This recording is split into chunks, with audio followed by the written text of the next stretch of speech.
KEET-TV's Blueprint Humboldt is a 4-part series addressing local sustainability issues involving alternative energy sources, food production, business strategies, and community development.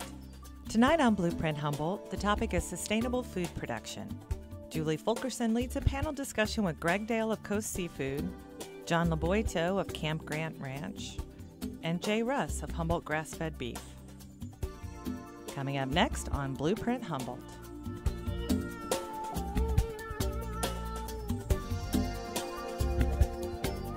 The variety of coastal and inland climates, high rainfall, numerous water sources, and fertile soil contribute to the highly productive agricultural land in Humboldt County. Nearly a third of the total land area in the county is used for agricultural purposes. Local food production includes a wide array of fruits, vegetables, meat, poultry, dairy, and a small amount of processed products. The bulk of food production is conducted on both large and small-scale farms, with direct access to the community through more than a dozen farmers markets.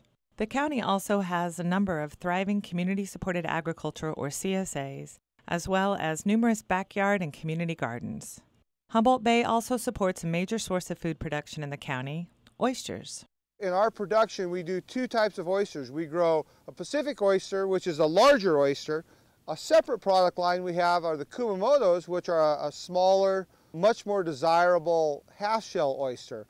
The beauty of Humboldt Bay is we can grow a Kumamoto in this bay where a lot of bays around the country can't. So consequently, 50% of the Kumamoto oysters you see in the country, maybe more, come from Humboldt Bay. We put about $2.5 million a year into the local economy. We grow more of them now than we ever have, and it's this ongoing job to keep up with people. A couple of the standout features of Humboldt Bay is, number one, I think the water quality. And number two, I think the Kumamotos that we grow here, the oysters that come out of here, are generally very, very sweet, very clean, very distinguished oysters. And so we're fortunate in that. And a lot of that comes from the fact that we have excellent water quality. Humboldt Bay is kind of in a unique position. This industry fits. We're a very sustainable, very ecologically fit industry for this bay, and I think we should probably grow. We should increase what we grow out of Humboldt Bay.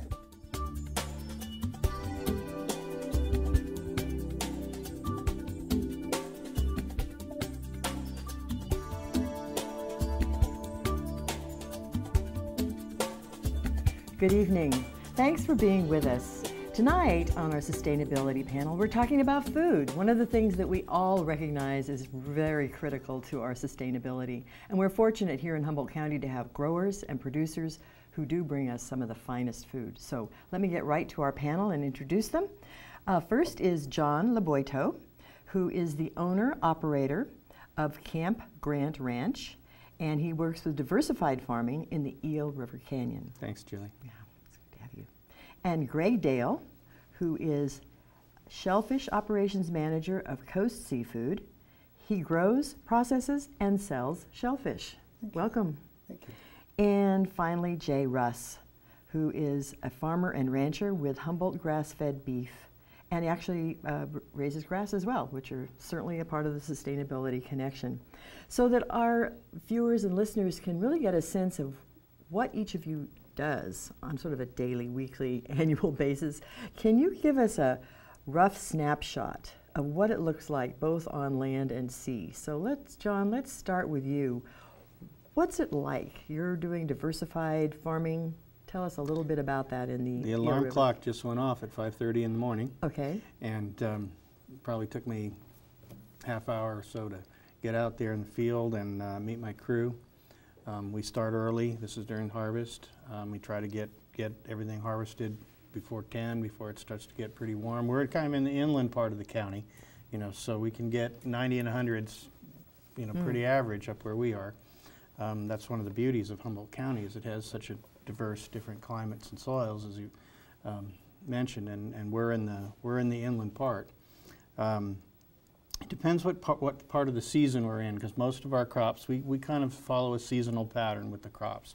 We're going to start, if we're doing farmers, and a lot of it is for farmers markets, we're going to start with broccoli and cauliflower and Swiss chard and beets and carrots, early things. Some people can can raise those things through the winter and have them really early or in a greenhouse. And then our season sort of progresses to, you know, when we hit the high point when the sweet corn and the melons start rolling, and then, you know, it's as the frost starts to threaten in the fall, we're out there with the pumpkins and the winter squashes, really colorful things that are in the field, you know, bright colors, and you know, that's sort of the and then it's at least the way we were doing it. It's 3 days a week. We've got about 2 hours to get the truck out the driveway in the morning, loaded, and off to farmers market. This is probably a terrible thing to say, but it sounds so romantic. I'm sure it's just basically a lot of hard work, but you really have an amazing food cycle where you are. That's quite colorful. Well, we have tried to raise, you know, when you're doing direct marketing, part of the key to it is having a great deal of diversity that you can show the public, you know, and so we've raised as many as 30, sometimes 40 different varieties of things at once to take to market.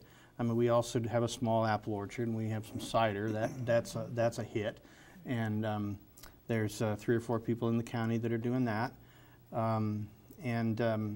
In addition to those things, the rest of the farm, I do raise hay for several years for the dairies. We have, last few years, we've been working to begin a grains project, wheat, in Humboldt County, which a great deal of it was done at one time, and there's a few of us that are experimenting with that again. So we're sort of weaving those things in between getting the veggies picked. Okay, we probably want to get back to the grains. Don't let me forget. Okay.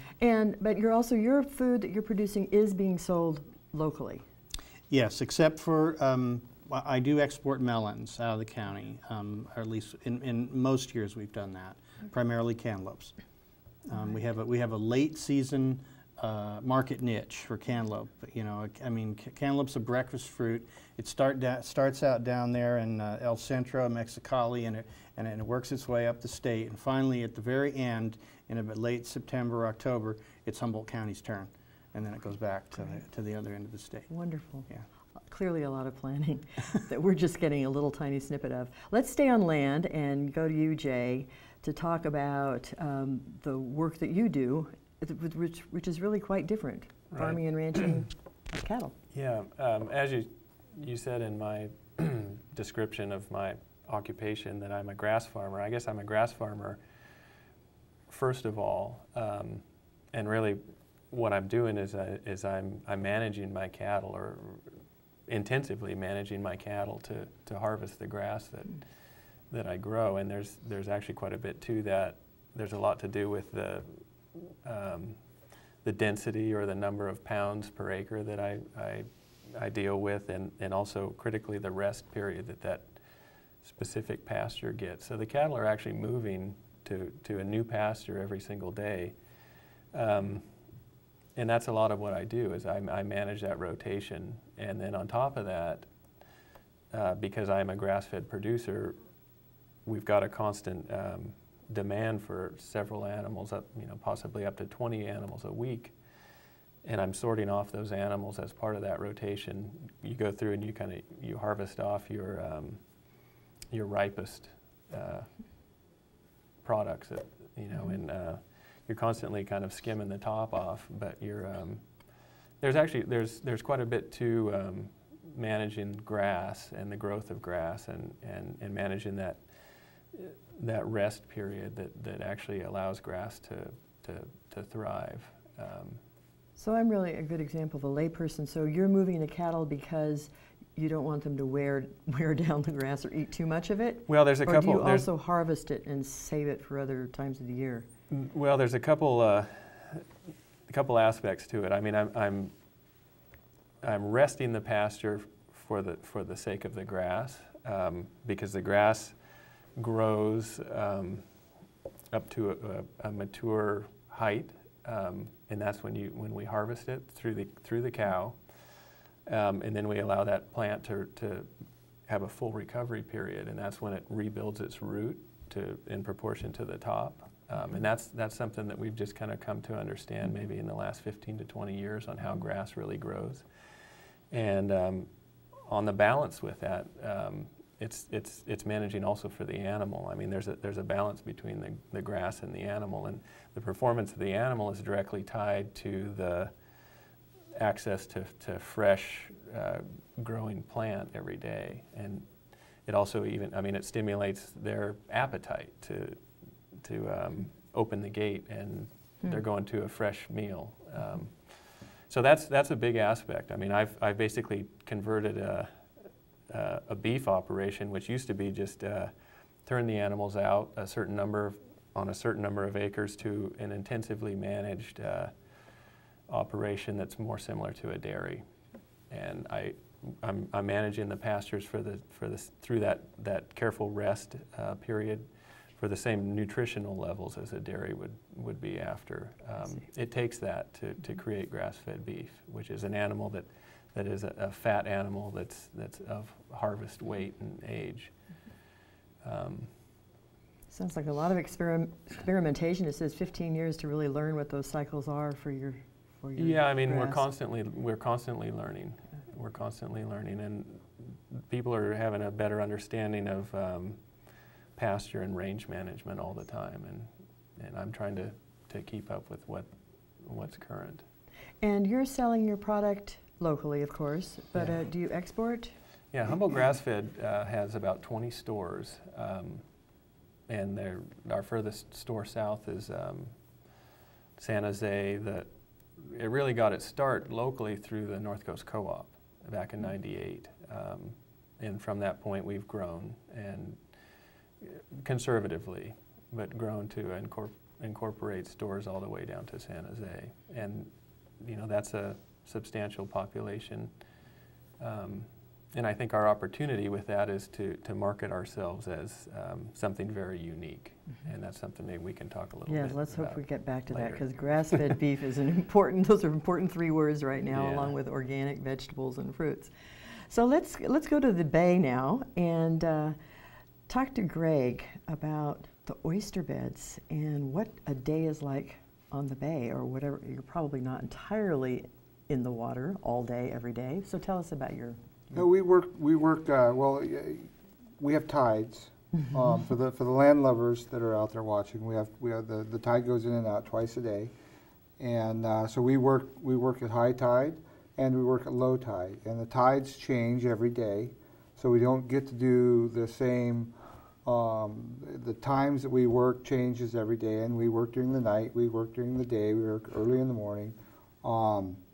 We follow the tides, and sometimes it's really fun. This time of year, it actually is fun, but it's a little different having to go to work at 10 o'clock at night versus going to work at 6 o'clock in the morning or 5 o'clock in the morning. And the bay can be, I know a lot of people drive by the bay and have never been on the bay, and it can actually be very, very beautiful, very serene, very incredibly moving. Nothing like being out there on a Saturday and listening to the announcers announce the Humboldt State football game. Okay, It's so calm. It's so calm. You can hear the voices in Arcata. You can hear if you're out there, you can hear when things are really happening in the sidelines. And so there's times on the bay when it's just spectacular, and a lot of people will excuse me, discount these evening tides in the wintertime, but I actually like them as well as any of them. In the summertime, it changes over and you have morning tides, so we spend most of our time in the early morning out there.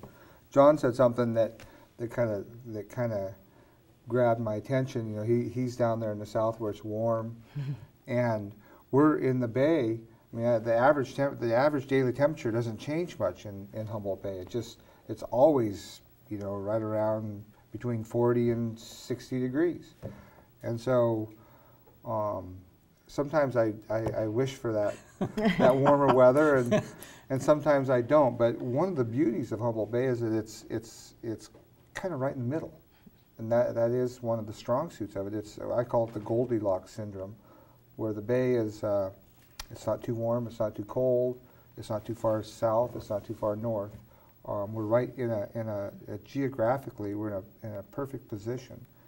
And so it's a very nice place to go to work. Well, So I would take some of that on these mornings when, when we're hitting, 60, 75 cases of cantaloupe, and it's stretching out into, 10, 11, noon, we're still packing, You guys are probably going to trade different parts of your jobs, but give us just a brief idea of where the oysters go. I'm sure we're not consuming all of the oysters in this case. We don't know. We consume a lot of oysters, honestly, in Humboldt County. We're a fully integrated farm, so we have a hatchery, we have our own brood stock, we spawn our own oysters, we make our own seed, we plant our seed. We're 100% farm product. It takes about, from start to finish, it takes about 2.5 years to sell an oyster.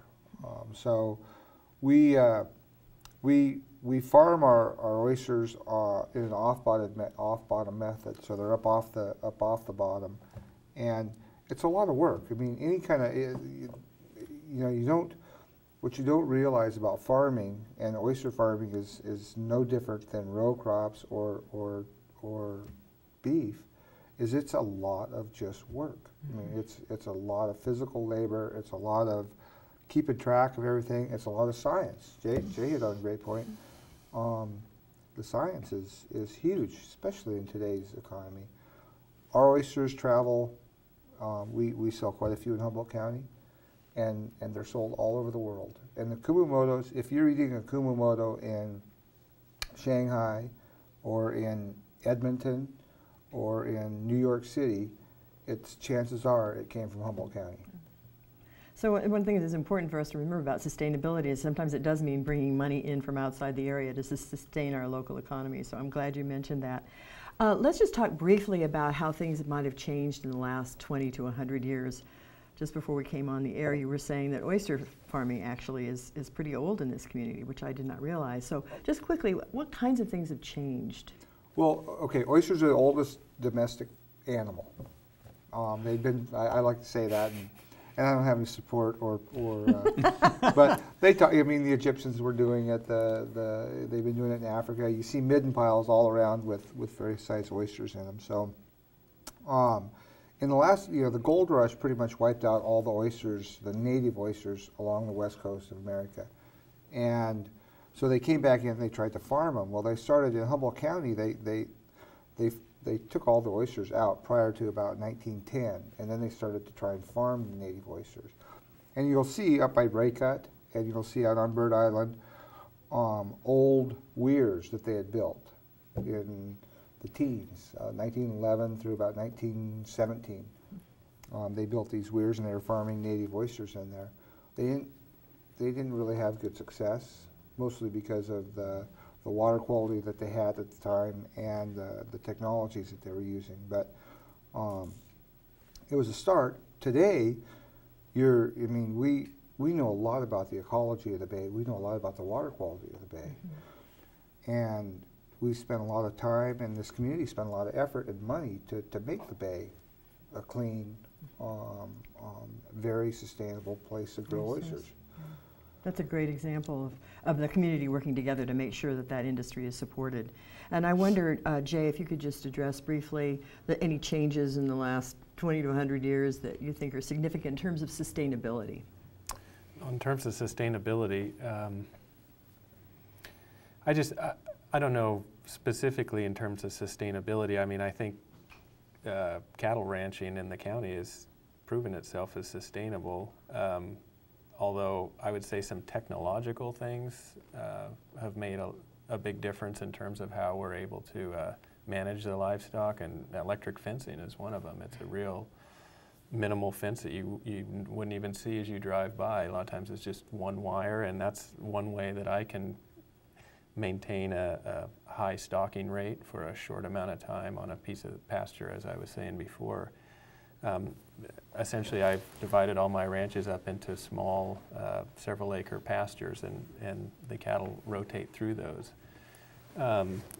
The other thing that's changed in terms of technology or sustainability or maybe improved quality of the beef is the Angus cattle have been improving tremendously in terms of their marbling and their efficiency, and that's all due to very careful statistics and even the use of ultrasound to check the animals for traits that you can't see with your eye. And that's done a lot. These Angus cattle that I'm talking about evolved in a real similar climate in the British Isles, and they fit Humboldt County perfectly. And like Greg was saying, Humboldt County is so unique in the fact that we've got these aspects that all come together, this adequate rainfall, deep alluvial soils, and that real narrow temperature span that we have on the coast is just absolutely ideal. You cannot match it anywhere in the West. We're perfectly situated for animal agriculture here, and that's, I mean, to me, that's what's sustainable, is we fit the environment very well.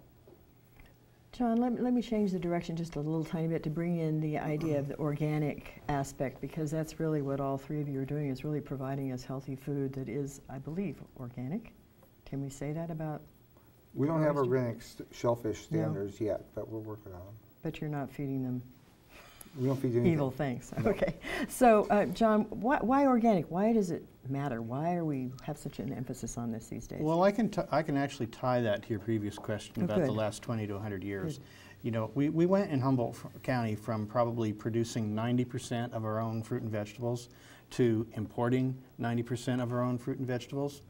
And what organic has done is it's created a niche market for farmers in Humboldt County to export from the county again.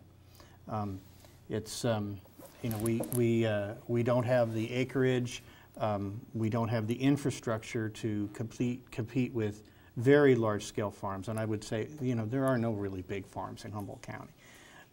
But within that organic niche market, we can compete. It's like the cantaloupes in that particular window in the season. We can do very well with those, and there are other crops like that too. If we're talking about technology, the first thing that came to mind, and this ties to organic as well, was, you know, the progression of how we controlled the codling moth in apples. And everybody knows that the codling moth is the common wormhole inside of the apple that you see. And you know, 100 years ago, we started controlling that with some pretty heavy-duty pesticides, beginning with lead arsenate, moving up to DDT and others. And now what we have is called pheromone confusion. And we don't spray anything, or very little. It's this is a scent that you distribute in the orchard. It confuses the moths. They can't mate. They can't lay eggs. They can't have worms in apples. And it's an absolutely organic practice. It's not just the organic farmers who use it. The conventional farmers have started using it as well, because it's just the simplest way to deal with it. And it's made it easier to raise fruit, because once the heavier the scheduled pesticide application went away, then some of the other beneficial insects came back. So we didn't have to. So you got sort of a double benefit there. And I know there's we don't have nearly as many apple orchards in Humboldt County as we could. It's a wonderful place to grow apples. The joke is, toss an apple core out by the side of the road in Humboldt County, and a tree will spring up. And we grew a great deal of apples here at one time, and we could again. And pheromone confusion really is really a cutting-edge thing now. It's interesting to hear how much science plays a role in all of your work, which is probably a big change from 100 years ago. Let me ask, can we feed ourselves in Humboldt County? How close are we to being able to do that? I think we can feed ourselves in Humboldt County. I agree. I think sometimes you're not going to have watermelon in November. Yeah. But absolutely, we could feed ourselves. And I know grains that would be an area that's really relatively new. Can you address that a little bit, John? Well, you know, I get asked this question about food sustainability, and the first thing that pops into my head is 140,000 people. Can we do that? And I agree. I think we could do that, but it would take certainly a much greater diversification in my type of agriculture. You know, I mean, there's and expansion, and grains is one of them. At one time, we know there was 15,000 acres of various grains raised in Humboldt County. That would translate to something in the neighborhood of 25 to 30 million pounds a year. There was at one time a a proposal to develop a granary on Humboldt Bay for export. It's really all gone away.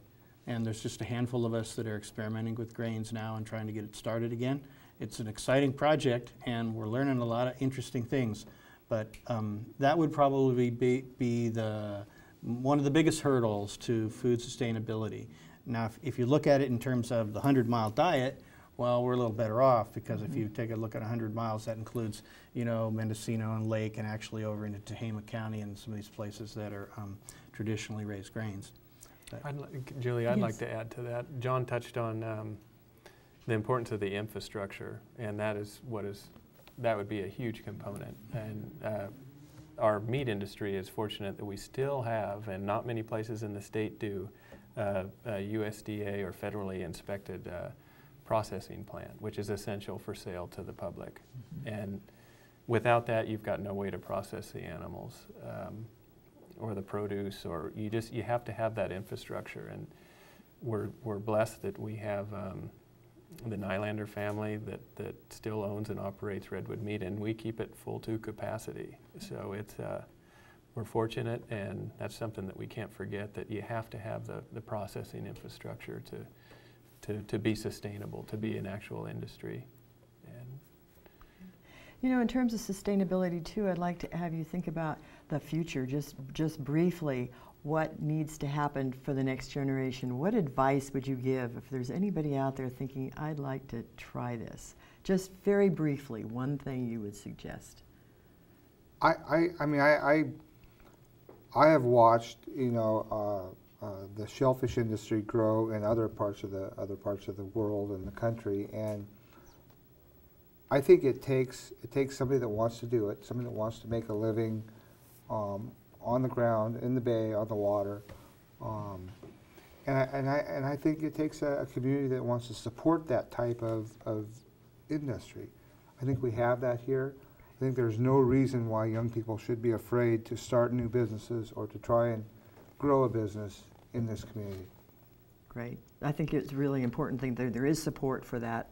Yes. Do you want to add something, John? My advice to people that are starting out would be plant fruit. It's the biggest vacuum we have in local marketing in the county. If someone brings a truckload of peaches into Arcata, it disappears in about 3 minutes, and there's a very ready market for it.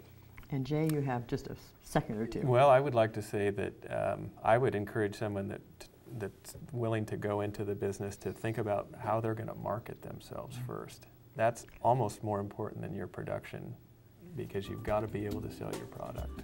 I want to thank everybody for listening tonight, and I want to thank my guests. Good evening.